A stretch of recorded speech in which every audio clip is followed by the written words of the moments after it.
تھا کہ ہم آج جن لوگوں کو مسلمان نہیں سمجھتے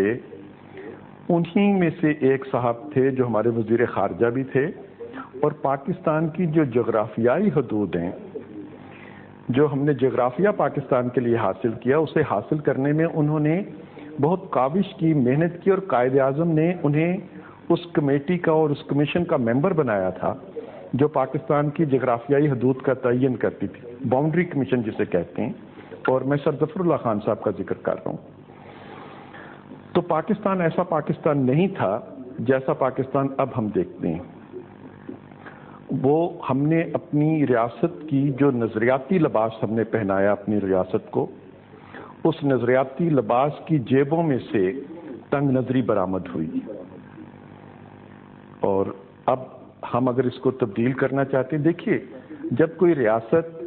سڑکوں پر پھول اگانے شروع کر دے تو اس ملک کا ساری سوسائٹی جو ہے وہ اپنے گھروں میں بھی پھول اگانے شروع کر دیتی ہے۔